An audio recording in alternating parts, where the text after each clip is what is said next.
why managing your emotional energy is more important than managing your time. When I first learned about emotional energy, I loved it because it just made so much sense in how it was connected to time management.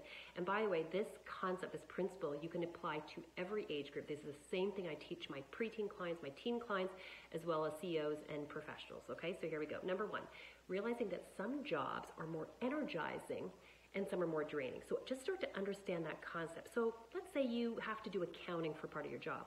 You might love accounting. It's really energizing for you, or maybe you find it really draining.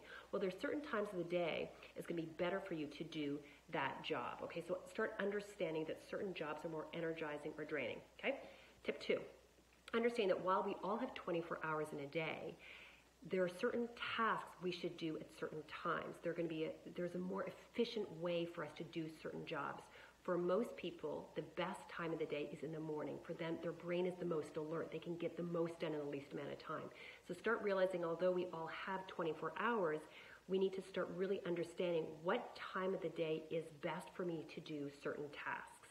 Tip number three, start asking yourself, the different jobs that you have to do, what time of the day are you the most efficient, where you get the best work done in the least amount of time. So train your brain to think efficiency, not hours. Really important. The fourth part, which is the fun part, is start designing your day. So if you are a business leader or a professional, an adult, you'll really appreciate the first 4 chapters of my book. I kind of walk through different design plans that I've done with different business leaders on how they can really maximize their time. They love it. It's actually probably one of the first exercises I do with all of our business clients. And so for a lot of our business leaders, they have learned that the best time of the day is actually in the morning. They just start the day early to get that high level, that strategy work that's uninterrupted in the morning, and then leaving in the afternoon for meetings, for administration, for delegating, for phone calls.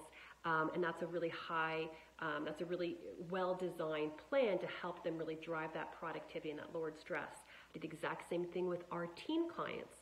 When I ask teenagers, think efficiency, not time. When do you do the best amount of work in the least amount of time? What time is ideal for you to do your homework?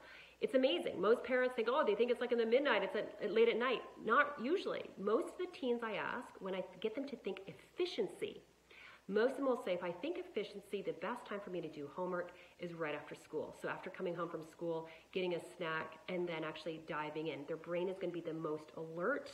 That isn't always possible based on extracurricular, but if you can do it, for a lot of teenagers, that's what they are telling me, okay? And so that's really interesting, and then they use their evening for refueling, for unwinding, for relaxing. And so the whole notion around time management and emotional management, energy management, is realizing that it's how our emotions, how they actually work. That there's certain times of the day that we are going to do our best work in the least amount of time, and we want to kind of design our day to help maximize our productivity, which will also lower our stress.